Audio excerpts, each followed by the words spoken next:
안녕하세요. 썰사남 구독자 여러분.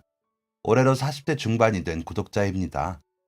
오늘은 누구에게도 얘기한 적 없던 제 이야기를 해보려고 합니다. 제 기억 속 첫 장면은 어머니가 울고 있는 장면입니다. 그 뒤로 누워있는 아버지, 어두운 표정의 형, 그 다음 장면은 어머니의 손을 잡고 어딘가로 떠나는 장면이었습니다. 어머니가 들고 있던 가방 안에는 제 옷가지가 담겨 있었죠. 그 다음 장면은 자고 일어나 눈을 떴는데 주변이 온통 생소한 것으로 가득 차 있었던 장면입니다. 처음 보는 전등, 처음 보는 벽지, 처음 보는 커튼. 방문을 열고 밖으로 나섰지만 그것도 생소한 것 천지였어요. 집을 휘저으며 엄마를 찾았지만 어머니는 나타나지 않았습니다. 생소한 얼굴을 한 아주머니 한 분이 제 이름을 부르며 다가오셨죠. 어머, 깼니 현도야? 저는 그 말을 듣자마자 엉엉 울고 말았습니다. 본능적으로 알았던 것 같아요. 더 이상 어머니를 볼 수 없다는 것. 제가 이 집에 버려졌다는 사실을요. 새로 살게 된 집은 매일같이 울던 어머니가 있던 집과는 달랐습니다. 노란 전등 대신 밝은 전등이 반짝거렸고 집에는 곰팡이 자국 하나 없었죠. 반찬은 반찬 통째로 나오는 게 아니라 반찬 그릇에 조금씩 덜어져서 나왔습니다. 저만 쓰는 제 방이 있었고 방에는 푹신한 침대까지 있었죠. 하지만 이 놀라움도 얼마 지나지 않았습니다. 이런 삶은 저에게 금방 녹아들어 익숙하고 당연한 것으로 여겨졌거든요. 5살 난 어린 나이였던 저는 저를 낳아주신 부모님을 그렇게 잊어갔습니다. 새어머니와 새아버지가 제 친부모님이라고 믿으면서 자랐죠. 제 새어머니는 다정하고 우아한 분이었습니다.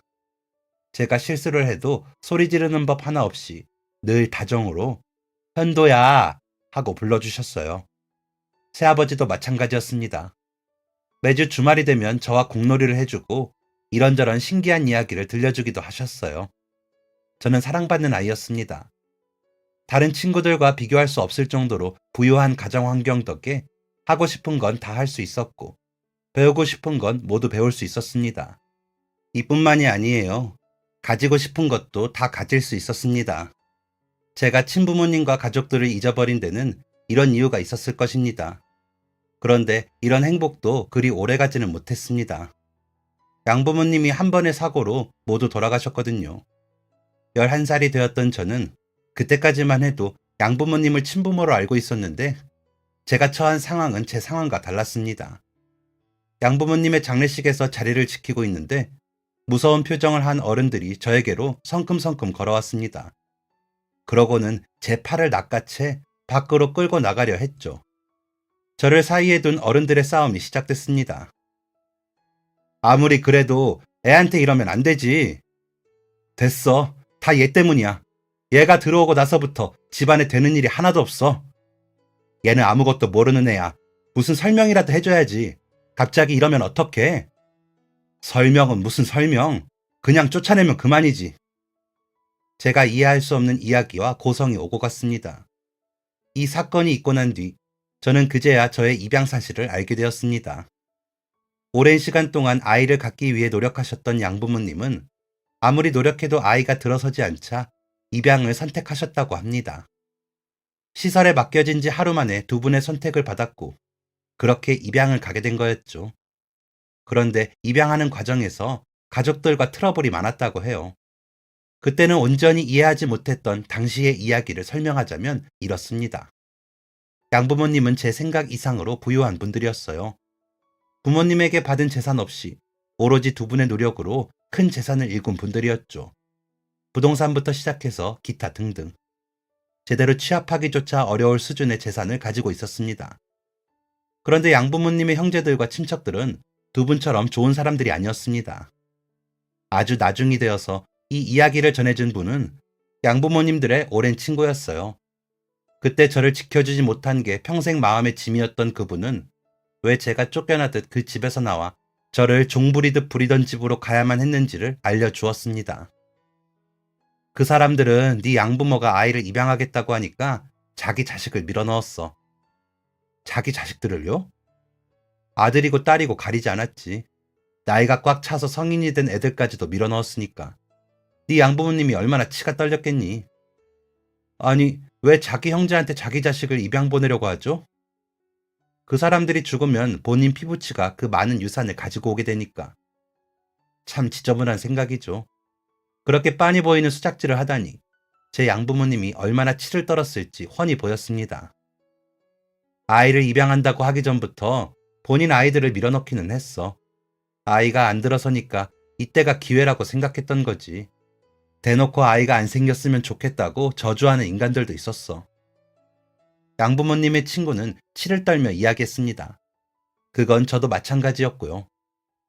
그런 상황에서 네가 왔으니 모든 사람들이 너를 눈엣 가시로 여겼단다.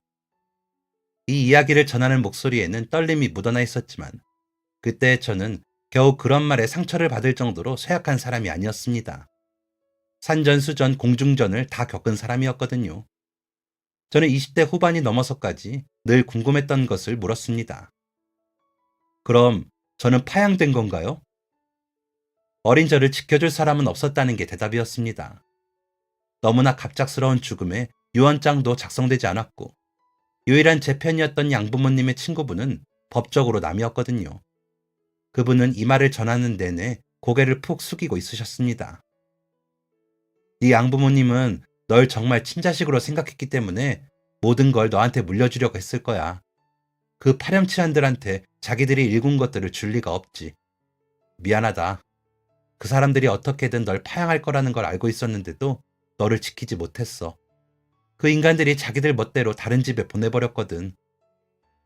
양부모님과 함께 부족함 없이 모든 걸 누리며 살았던 제 어린 시절에 먹구름이 끼기 시작한 때가 바로 그때였습니다.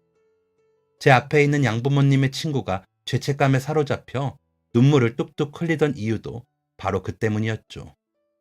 저는 마지막으로 가장 궁금했던 것을 물어봤습니다. 제 친부모님을 아시나요? 그분은 고개를 가로저었습니다. 꼭 한 번쯤은 친부모님을 만나고 싶었는데 마지막 희망마저 사라지자 마음이 푹 가라앉더군요. 네 친부모님을 직접 본 적은 없지만 네가 왜 입양을 오게 됐는지는 알고 있어.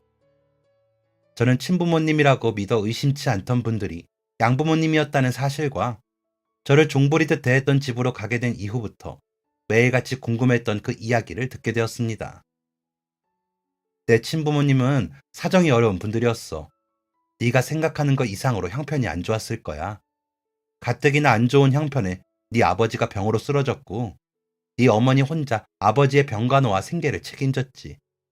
제 친부모님은 그들의 부모에게서 좋은 것을 물려받은 게 아니라 빚을 물려받았다고 했습니다. 처음부터 알았던 빚도 아니었어요. 부모님이 돌아가시고 난 뒤 가장 어렵고 가장 힘들 때 빚의 존재를 알게 되었다고 했죠. 빚이 있다는 사실을 알게 되었을 때는 아이가 배에 있는 상황이었다고 했습니다. 그 아이가 바로 제 형이었고요. 형이 있었다는 건 전혀 기억 못했어요. 그럴 수 있지.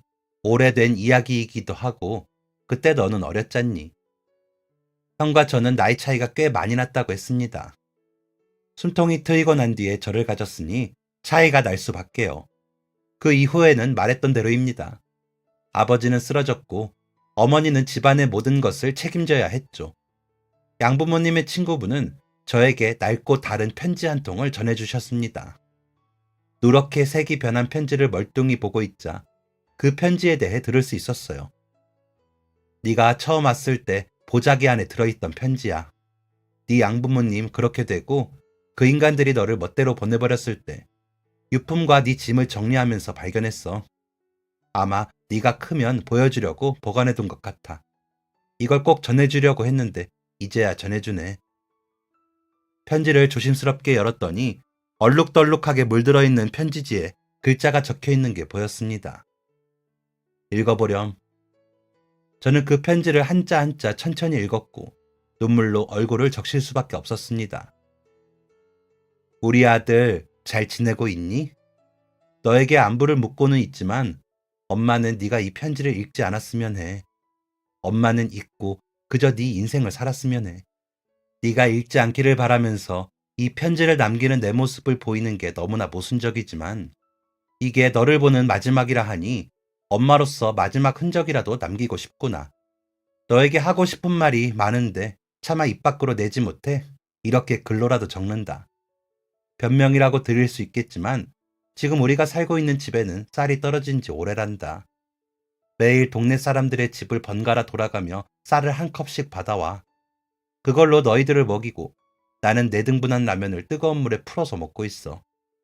갑자기 쓰러진 네 아버지는 이제 눈조차 뜨지 못하는구나. 시간이 되면 남편의 자세를 바꿔주고 몸을 닦아줘. 시체처럼 누워만 있는 남편의 모습을 보면 가슴이 사무치게 아프단다. 내 고생 때문이 아니야. 내 자식들이 배고픈 모습을 보면 마음이 찢어질 듯 아파. 누구라도 원망하고 싶었지만 원망하지 못했고, 엄마니까, 아내니까 그저 버티고 있었는데, 동네 사람들에게 물려받은 너희의 옷은 해지고 하루가 다르게 커가는 너희의 몸과 맞지 않아 팔과 다리의 길이가 짧아진 옷을 보면 뒤돌아 눈물 흘리곤 했단다. 그런 너희에게 따뜻한 밥과 포근한 집을 만들어 주었어. 곰팡이 가득 핀 햇빛도 들지 않는 이 반지하 단칸방에서 벗어나게 해주고 싶었어. 용서해달라는 말은 차마 하지 못하겠구나. 그저 네가 행복하길 바란다. 사랑한다, 우리 아가. 고개를 숙인 채 편지를 꽉 쥐고 눈물을 흘리며 말했습니다. 이랬으면 찾으러 왔어야지. 한이 섞인 울음이었어요. 20살이 될 때까지 저를 괴롭혔던 그 사람들 때문이었죠. 양부모님이 돌아가신 뒤 휩쓸리듯 가게 된 집에서 만난 부부는 자신들을 저의 친부모라고 말했습니다. 저를 보호해주던 양부모님의 죽음으로 혼란스럽던 저는 부모가 생겼다는 사실에, 그것도 나를 낳아준 사람들이 다시 저를 찾아와 주었다는 사실에 안도감과 기쁨을 함께 경험했습니다. 아이고, 내 새끼. 언제 이렇게 컸어. 엄마 아빠가 늦어서 미안해. 이제 우리 평생 행복하게 살자. 알겠지? 그들이 낯을 바꾸는 데는 일주일도 채 걸리지 않았습니다. 야, 너 내가 오늘 빨래 다 해놓으라 했지? 물이 얼어서 물이 안 나와요. 그럼 수도를 녹여서 하면 될 거 아니야? 내가 알려줬지. 물 끓여서 부으면 된다고. 가스가 없는걸요. 진짜. 이건 말대꾸만 늘어가지고. 야, 너 따라와. 저는 추운 겨울 손에 감각이 없어질 때까지 내 가족의 빨래를 해야 했고 청소를 해야 했습니다. 너 여기에 간장 넣었니? 요리도 시켰죠. 네, 저번에 간장 넣으라고 하셔서. 내가 언제 그랬어? 이랬다 저랬다 하루에 수십 번 말을 바꿨고 자신들의 마음에 들지 않으면 매질을 하기도 했습니다. 기분이 좋을 때는 겸상도 허락하기도 했어요. 물론 제가 먹을 수 있는 반찬은 딱 2가지였지만요. 그것만으로도 감사해서 조심히 밥을 먹다 수저를 한 번이라도 놓치면 숟가락으로 제 이마를 때리곤 했습니다. 이게 어디서 감히 밥맛 떨어지게? 저를 괴롭히는 건 부모뿐만이 아니었습니다. 제 위아래로 한 명씩 있는 형제들도 저를 종처럼 부렸어요. 어디서 보고 온 건지 학교를 갈 때면 제게 신발을 신기라고 명령했고 저를 엎드리게 한 뒤 말처럼 타고 다니기도 했습니다. 너무 힘들었어요. 도망치고 싶었습니다. 중학교부터 고등학교를 나올 때까지 한겨울에도 교복 마이 하나만 입고 버텼지만 그래도 버텼습니다. 왜냐하면 그 사람들은 제 친부모였고 제 친형제였으니까요. 제가 말을 잘 들으면 하라는 대로 잘하고 조용히만 있으면 언젠간 가족 안에 속할 수 있을 거라고 생각했습니다. 오랫동안 떨어져 있었기 때문에 저에게 그렇게 행동하는 거라 생각했었거든요. 조금만 더 노력하면 그동안 떨어져 있던 시간도 잊어줄 거야 라고 말이죠. 그런데 더 이상 참지 못하고 딱 한 번 그동안의 감정이 터져버린 적이 있습니다. 그 누구도 챙겨주지 않았던 제 생일을 고등학교 친구들이 챙겨주기 시작했어요. 하지만 저는 해줄 수 있는 게 없었습니다. 돈이 없어서요. 그래서 저는 친구들에게도 선물을 받지 않으려고 했습니다.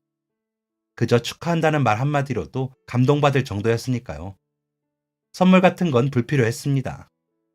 친구들은 그럼에도 불구하고 작은 선물들을 준비해 주었지만 제가 너무나도 부담스러워하자 그마저도 하지 못했습니다.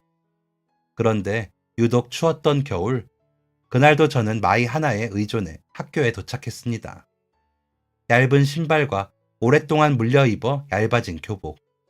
덜덜 떨며 교실로 들어가자 저에게로 시선이 집중됐습니다.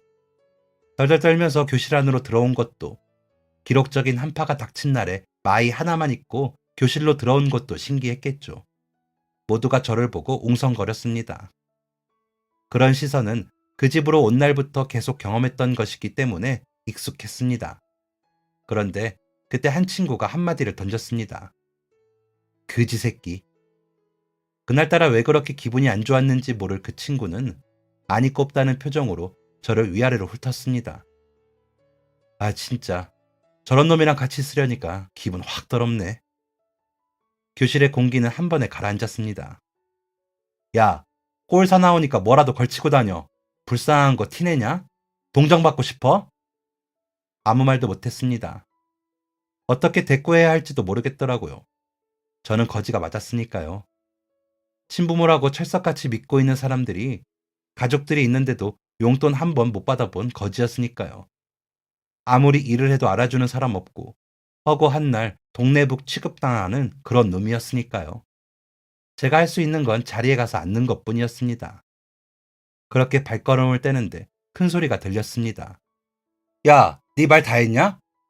이 새끼가 보자 보자 하니까 왜 내 친구한테 화풀이야? 제 친구들이었어요. 친구들은 메고 있던 가방까지 집어던지며 저를 조롱한 친구에게 달려갔습니다. 치고받고 싸웠어요. 저는 친구들을 말리는 입장이었죠. 모두가 교무실로 불려갔고 조롱한 친구도 잘못이 있고 먼저 때린 친구들도 잘못이 있어서 그 일은 그렇게 일단락되었습니다.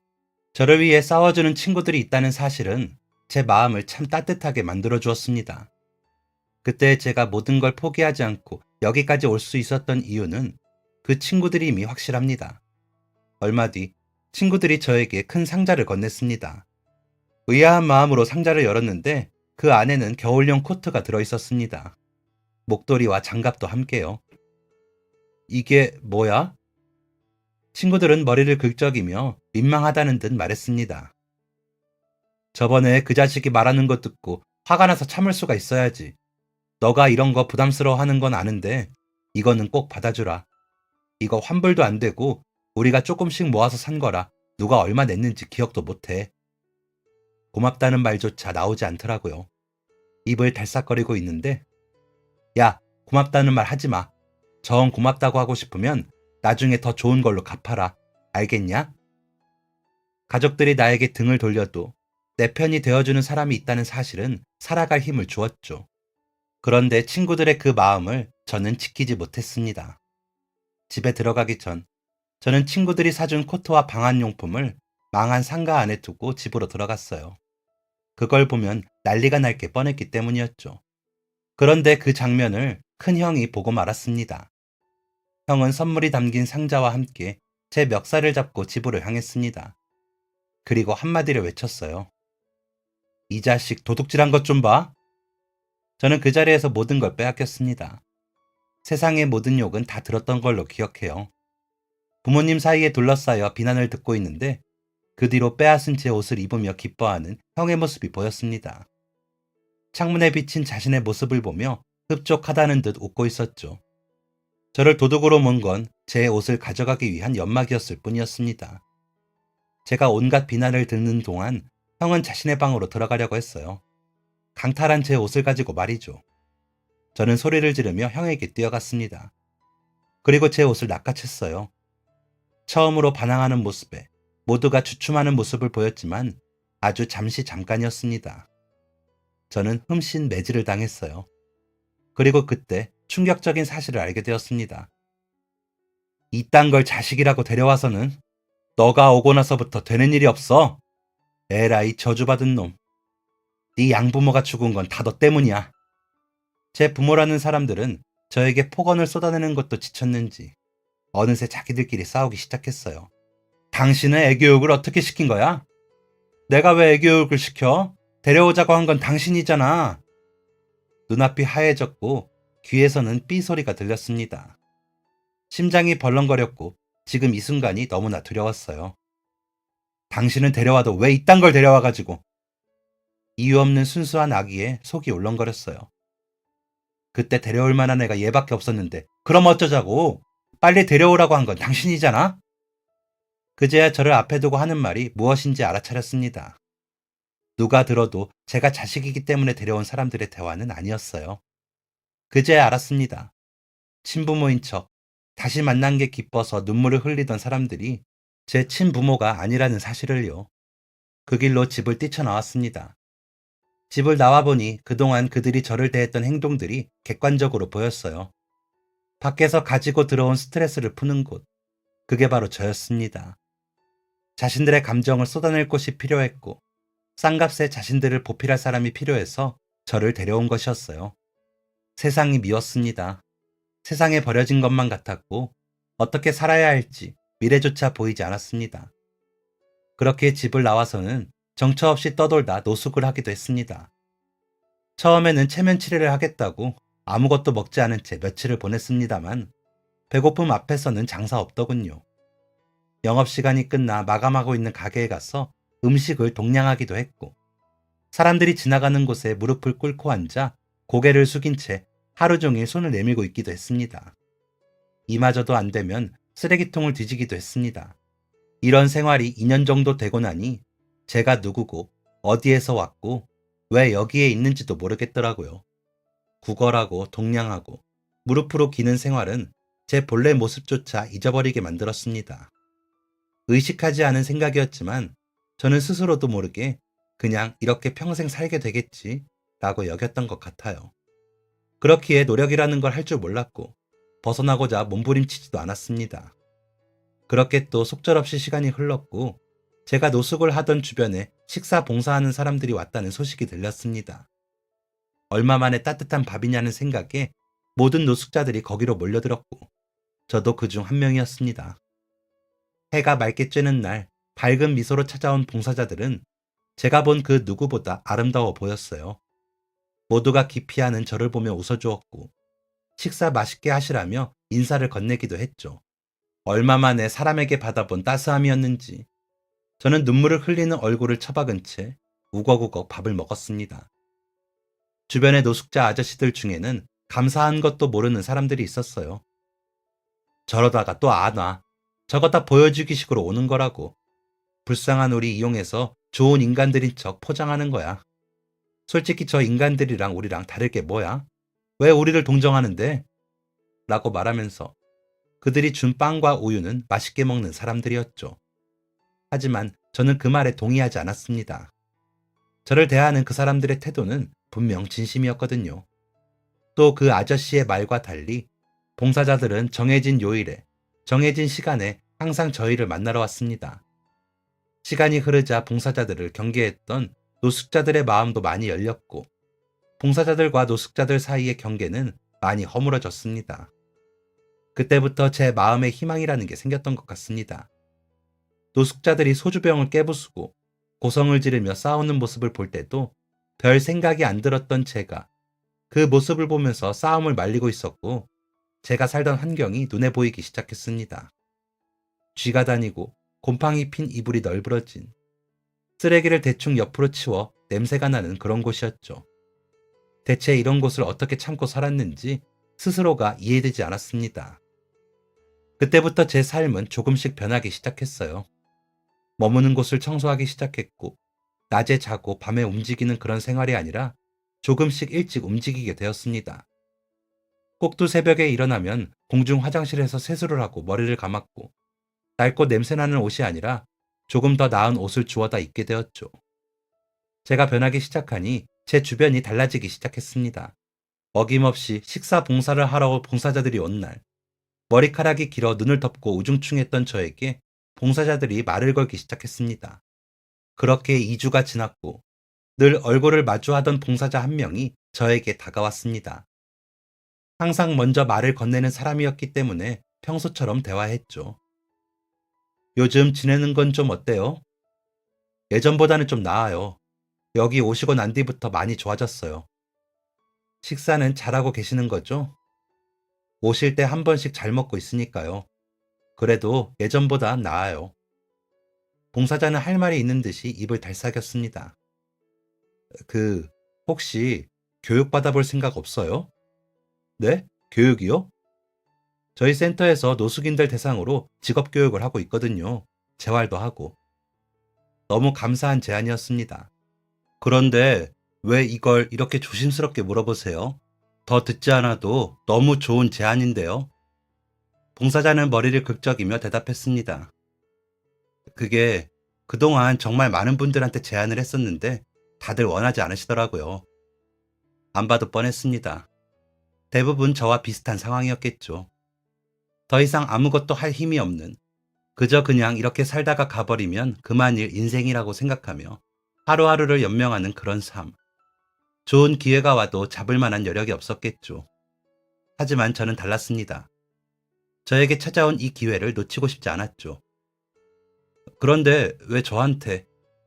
뵐 때마다 조금씩 달라지시더라고요. 의지가 있으실 것 같았어요. 저는 그날 바로 살던 곳에서 나오게 되었습니다. 챙길 것도 없는 짐, 지내던 자리만 정리하고 나왔죠. 그날부터 제 인생은 새로워졌습니다. 공중 화장실에서는 해결하지 못했던 더럽고 냄새나는 몸을 씻었고, 작지만 따뜻한 잠자리가 생겼습니다. 시간에 맞춰서 밥을 먹을 수 있었고, 밥을 먹기 위해 거리를 헤매지 않아도 되었어요. 그 중에서 가장 좋았던 것은 교육을 받는 것이었습니다. 직업 교육 외에 기본적인 교육을 받게 되었는데, 저는 직업 교육을 받으면서 고등학교 검정고시까지 치러 고등학교 졸업장을 가지게 되었습니다. 직업 교육을 마치고 가게 된 곳은 가구 공장이었는데, 가구를 찍어내는 공장이 아니라 수제 공업을 하는 곳이었습니다. 그곳에서는 전문적인 기술을 가질 수 있게 되었어요. 땀 흘려 일하는 결과가 가구의 모양으로 나타나니 뿌듯했고, 비로소 살아간다는 게 무엇인지 알게 되었습니다. 우여곡절이 참 많았어요. 일을 못한다며 사장님에게 혼쭐이 나기도 하고, 열심히 만든 가구의 품질이 떨어진다며 가구가 분해되기도 하고, 그럼에도 그곳에서 일하는 것이 즐거웠습니다. 통에 돈이 쌓이는 것을 넘어 목표가 생겼거든요. 장인이 되겠다는 목표 말이죠. 23살, 24살, 25살. 그렇게 시간이 쭉쭉 흘러 20대 후반이 되었습니다.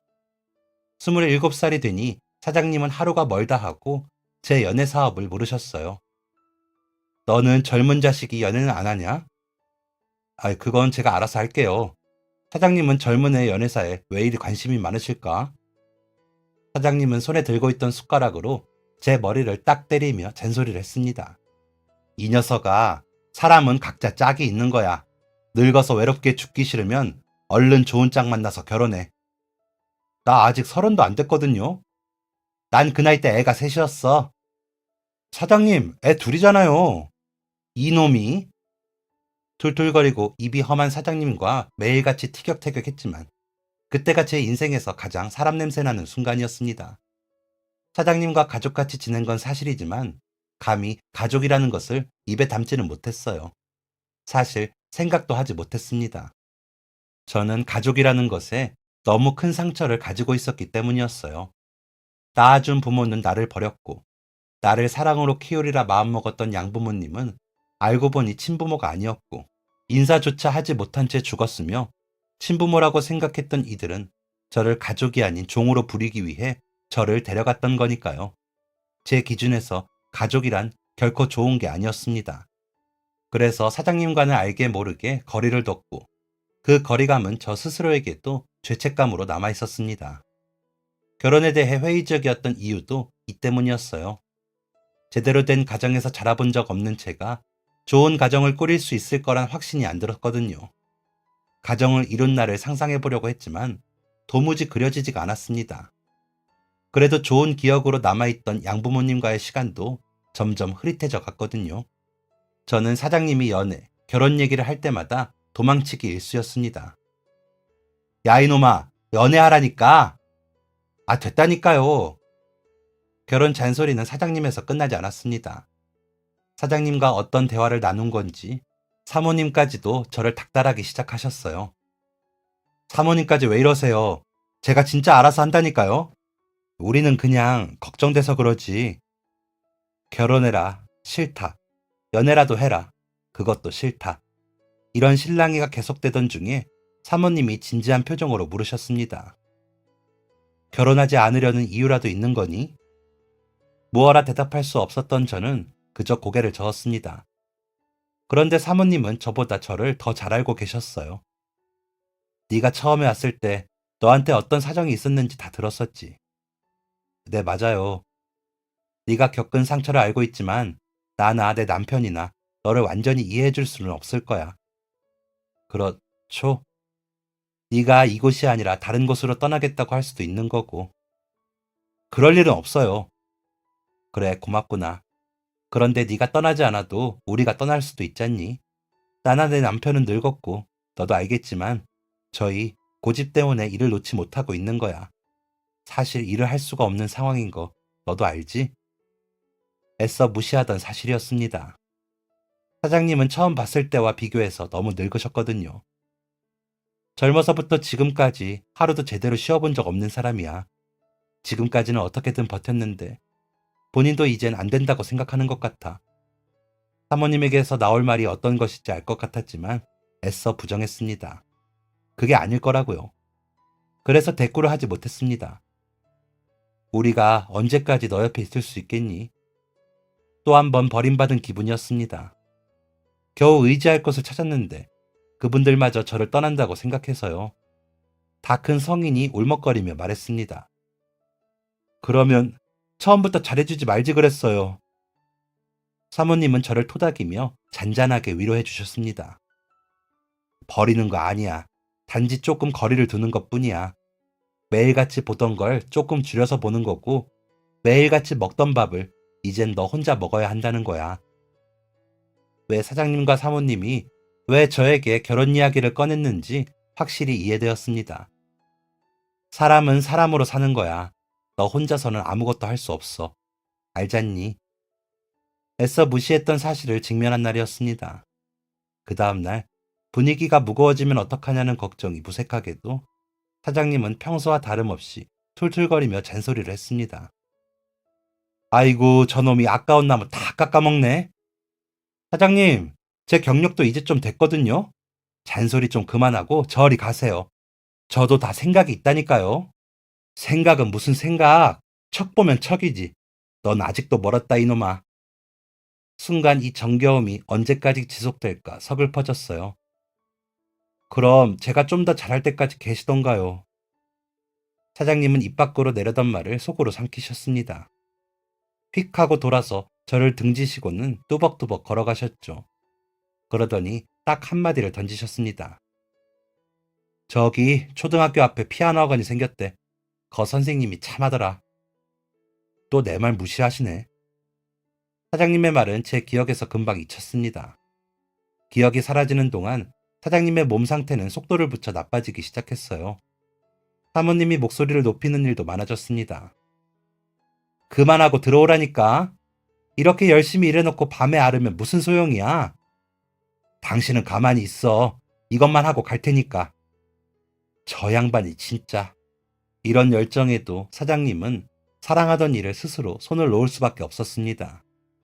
허허 웃으면서 머쓱한 표정으로. 시간에 장사 없다는 말이 딱 맞네. 말하시던 사장님.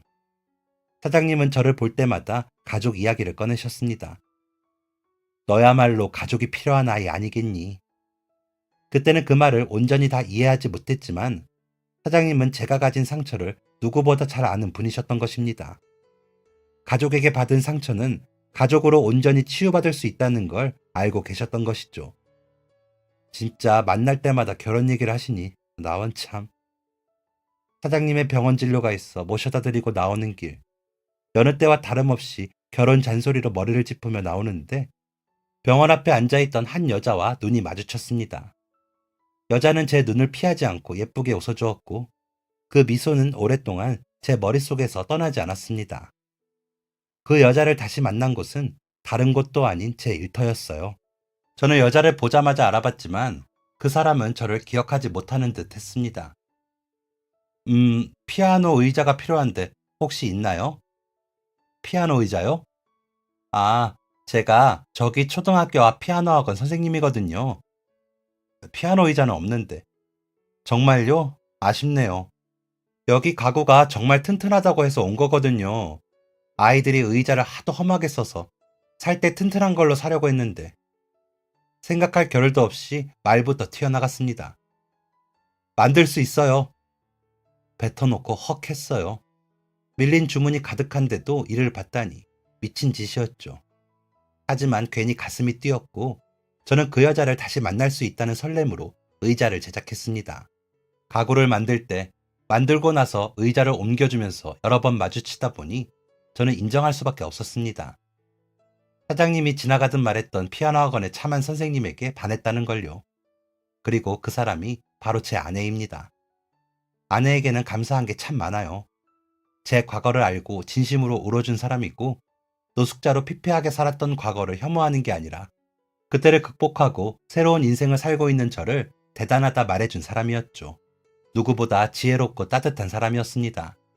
사장님이 말씀하셨던 것, 사람은 사람으로 산다는 것, 나야말로 가족이 필요한 사람이라는 것, 아내와 가정을 꾸려나가면서 더더욱 실감하는 사실입니다. 굳은 살 베긴 손을 쓰다듬어 주던 아내가 아주 뜬금없이 한 번도 했던 적 없는 주제의 이야기를 꺼냈습니다. 당신 혹시 부모님 만나고 싶지 않아? 양부모님의 친구에게서 친어머니의 편지를 받고 난 뒤에 꽤 오랜 시간이 지난 후였기 때문에 저는 친어머니에 대한 애틋함을 잊은 지 오래였습니다. 한 번쯤 만나고는 싶은데 나는 이제 내 가정이 있으니까. 아내와의 대화는 그렇게 마무리되었습니다. 그리고 그때의 이야기를 오랫동안 잊고 지냈어요. 아들이 태어났고 저는 직원을 여럿 거느린 회사의 사장이 되었습니다. 사장님 부부는 젊었을 적 해본 적 없던 여행을 다니고 계셨죠. 평화로운 일상이었습니다.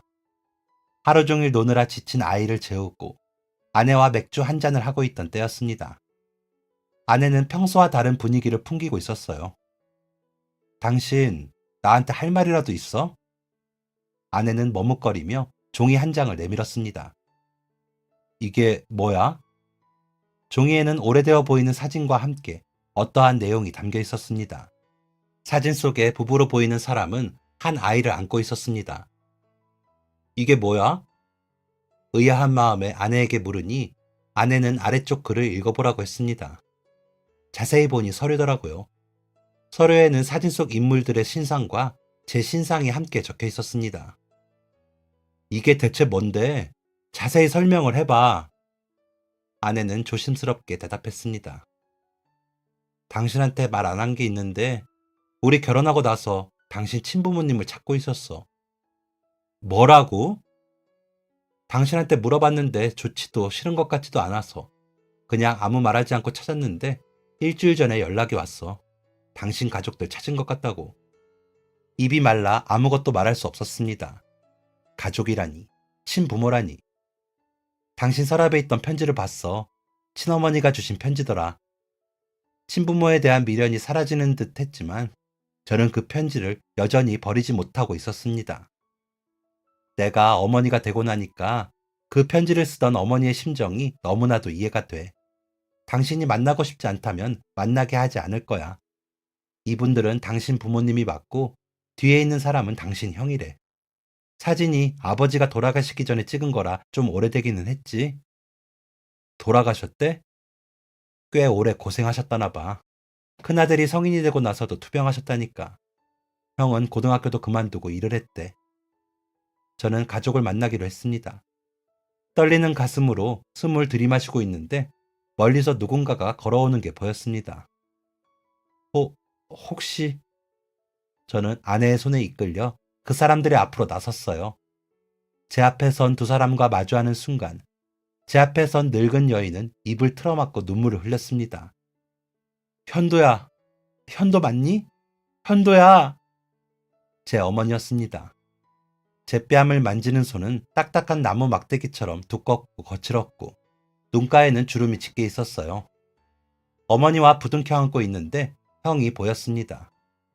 형은 그 자리에 서서 눈을 가린 채 울고 있었어요. 형. 형은 저를 끌어안은 채 한참 동안 울었습니다. 미안하다. 미안해. 내가 대신 갔어야 했는데 너희를 보내면 안 되는 거였는데 아무것도 모를 때 보내야 다 잊고 새롭게 살 수 있다고 해서 그래서 너희가 그렇게 가버렸어. 형이 미안하다. 형도 죄책감 속에서 수십 년을 살아왔던 거였습니다. 형의 손도 아주 많이 거칠어져 있었어요. 어머니는 눈물을 너무 많이 흘려 쓰러지는 게 아닐까 걱정이 될 정도로 우셨습니다. 내가 평생 너를 찾아다녔는데 찾을 수가 없었어. 대체 어디로 간 건지 살아는 있는 건지 알 수가 없어서 어디서 죽은 건 아닐까 걱정했단다. 이렇게 만나게 되니 얼마나 기쁜 일이니. 이제 아이들 셋이 모였으니 나는 죽어도 여한이 없다. 눈물의 상봉이 조금씩 차분해지고 나니 한 가지 의문점이 생겼습니다. 형이 말하는 너희들, 너희, 어머니의 아이들 셋. 제 형제는 형과 저일 텐데 왜 한 명이 더 있는 것처럼 말하는지 이상했어요. 셋이라뇨? 형이랑 저, 형제는 이렇게 둘 아닌가요? 어머니와 형은 눈을 크게 뜨며 놀랐습니다. 어머, 너 설마. 바로 그때 어머니 뒤로 한 남자가 나타났습니다. 엄마? 저는 제 앞에 나타난 사람과 마주한 순간 너무 놀라 뒷걸음질 치고 말았어요. 저와 똑 닮은 한 남자가 제 앞에 나타났기 때문입니다. 이, 이게 무슨... 저와 똑 닮은 얼굴을 한 남자는 저를 형이라고 부르며 뛰어왔죠. 대체 이게 무슨 일인가 싶어 멍하게 있는데 어머니가 물으셨습니다. 너 기억 안 나니? 대체 무슨 일이에요 이게? 너 쌍둥이잖니? 저에게는 기억에서 잊힌 쌍둥이 동생이 있던 것입니다. 둘이 얼마나 애틋했는데 이것도 엄마 잘못이야. 그 애들을 떼어놓았으니. 동생은 어머니를 위로했습니다. 나도 엄마를 찾은 지 얼마 안 됐어. 한 3년 된 것 같은데 계속 이 말씀이셔. 둘을 떼어놔서는 안 됐다고. 어머니는 저희를 입양 보낸 뒤 매일 죄책감에 시달리셨고 형은 자신이 아닌 동생들이 생이별을 한 것에 죄책감을 가졌다고 했습니다. 동생은 쌍둥이 형이 있다는 사실을 기억하고 있었기 때문에 늘 자신과 똑같이 생긴 사람을 찾아다녔다고 합니다. 형, 보고 싶었어. 보고 싶었다 말하는 동생의 한마디에는 세월의 무게가 얹혀져 있었습니다. 그렇게 어머니와 형이 죄책감을 떨치지 못하고 저희를 찾았을 때 저는 사라졌고 동생은 행방을 알 수 없었죠. 그렇게 수십 년이 지나 저희를 찾은 것이었습니다. 이것을 가능하게 해준 아내를 돌아보니 아내는 곁에서 조용히 눈물을 흘리고 있었어요. 어머니, 제 아내입니다. 어머니는 아내의 손을 꼭 잡고 곱다, 고와. 우리 아들이랑 함께 있어줘서 고마워. 라며 연신 고마움을 표현하셨죠. 먼 길을 돌아 만나게 된 진짜 가족들과의 시간은 생각보다 어색하지 않았습니다. 각자의 자리에서 열심히 살고 있었고 열심히 산 보답을 삶에서 받고 있었습니다. 그렇게 2년 정도가 지났을 때 동생이 통화하는 것을 우연히 듣게 되었어요. 네, 네, 조금만 더 시간을 주시면. 네, 알겠습니다. 대체 무슨 일인지 입을 열지 않는 동생을 추궁해서 어떤 일인지 알 수 있었습니다. 수술을 했었다고? 응, 가족들을 찾았다는 연락을 받자마자 수술을 했는데 경과가 좋지 않아서 여러 번 재수술을 했고 그것 때문에 병원비가 좀 많이 나왔어. 어디에 손 벌릴 거 하나 없이 홀로 병을 이겨내야 했던 것도 안타까운데 병원비로 빚을 내고 그것 때문에 힘들어하다니. 왜 말 안 했어? 돈 때문에 가족들을 찾았다고 생각할까 봐. 저와 똑같은 얼굴을 한 채 눈치를 보는 동생을 보니 더더욱 마음이 아팠습니다. 나 정말 괜찮아 형. 일도 열심히 하고 있고 이번 달 이자는 냈으니까 소문 돌렸어. 라고 말하는 것도 말이죠. 저는 집으로 돌아가 아내에게 이야기를 전했고 아내는 지금 당장 병원비를 해결하라고 저를 떠밀듯 내보냈습니다. 병원비는 생각 이상으로 너무 많았어요. 동생이 하고 있는 일로는 감당이 안 될 게 분명했습니다. 하지만 저는 가능했어요. 그 자리에서 병원비를 완납했습니다. 그리고 이 사실은 비밀로 붙이려고 했지만 동생은 제가 병원비를 냈다는 사실을 바로 알아챘습니다. 형, 왜 그랬어? 나 빚주고 싶지 않아. 그냥 생긴 돈이 아닐 텐데 이 큰 돈을 나한테 쓰면 어떡해. 나랑 다시 만난 지 얼마 되지도 않았는데 형수님이 뭐라고 생각하겠어. 고개를 푹 숙이고 눈치를 보며 말하는 동생의 어깨를 툭툭 치며 말해주었습니다. 오래 보지 못했어도 아무리 생이별을 했어도 우리는 피가 섞인 형제잖냐. 가족이잖아. 난 그 돈 하나도 안 아까우니까 눈치 보지 마. 그리고 네 형수랑도 이야기 다 끝냈고. 동생은 어깨를 들썩이며 겨우 한마디를 내뱉었습니다. 형, 고마워. 그리고 저와 제 동생의 눈에서는 눈물이 타고 흘러내리고 있었죠. 얼마나 오랫동안 서로 부둥켜 안고 울었는지 모르겠습니다. 목이 쉴 정도로 울고 나니 이상하게도 그동안 나를 고생시켰던 인생에게 위로받는 기분이 들었습니다. 되돌아보면 제 인생의 난이도는 꽤 높았던 것 같습니다. 어려움이 없던 인생이었다면 좋았겠지만 이미 겪어버린 일인데 뭘 어쩌겠어요. 지금 이렇게 잘 살고 있다는 게 중요한 거겠죠. 사연을 마무리하기 전에 한 가지 말씀드리자면 제 양부모님에게서 모든 것을 빼앗았던 철면피 친척들의 결말은 패가망신이었습니다. 돈 때문에 서로 물고 뜯고 인간성마저 버렸으니 당연한 결말이겠죠. 저는 가족들과 함께하는 시간 1분 1초가 매 순간이 너무나 행복합니다. 서로의 눈을 바라보고 시답잖은 대화를 나누고 남에겐 말 못하는 고민을 털어놓는 이 순간들이 너무나 감사하죠. 여러분의 가정도 이렇기를 바랍니다. 매 순간 행복하시고 매 순간 사랑하세요. 그리고 모두 행복하세요. 제 사연을 읽어주셔서 감사합니다. 안녕히 계세요. 지금까지 사연 들어주셔서 감사합니다. 사연이 재밌으셨다면 구독과 좋아요를 눌러주세요. 감사합니다. 안녕히 계세요.